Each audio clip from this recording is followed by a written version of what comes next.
position was created because the disability community in the United States encouraged the administration to create a position which would help us to advance the rights of disabled people in countries that we're working with around the world, and to use the examples that have been developed for many decades now within the United States to help governments learn more about how our government has advanced over the last number of decades, the role that disabled people's organizations and other civil society organizations have played in working with government to enable them to have a clear understanding of why it has been important for the U.S. government to consider violations of human rights against disabled people in an equal way to the way we look at violations of human rights against people from different racial backgrounds, gender backgrounds, etc.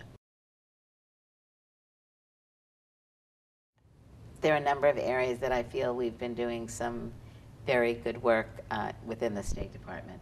One is our Education Cultural Affairs Office and our IIP office have really been looking for opportunities to integrate disability into their work.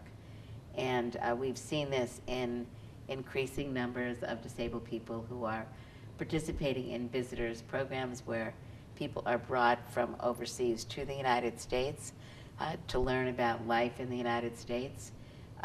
There are various speaker programs where people come from the United States and go overseas to meet with civil society and others to talk about work that's been going on.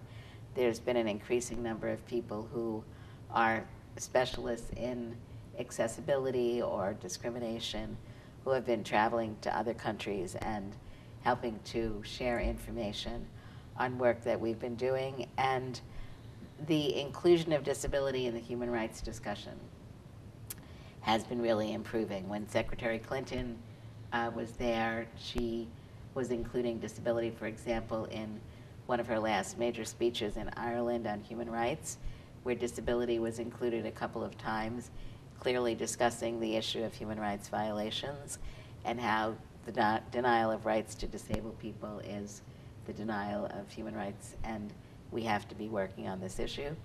So I think it's becoming a subject matter that is gaining greater prominence, and people are seeing this as an important part of our work. We have much more to be done, but I think a lot of that really relates to helping people get the substantive knowledge they need to do their jobs better.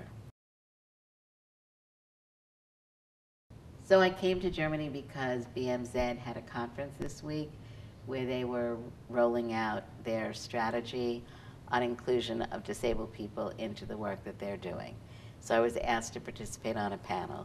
And I've, as a result, worked with the embassy on setting up a whole series of meetings with people from the Bundestag and from state governments that are working on disability issues. And we met with an anti-discrimination agency here and a number of disability organizations. So for me, it's an opportunity to learn about the work that's going on in Germany and to share information about work that we're doing at the State Department and in the US. And ultimately, we're looking for also closer relationships with the German agencies that are doing international human rights and development work so that we can continue to develop relationships.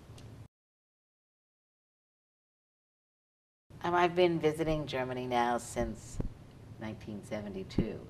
So I would say that there definitely has been important progress that's been made, a growing disability rights movement, good legislation that is being passed in many areas.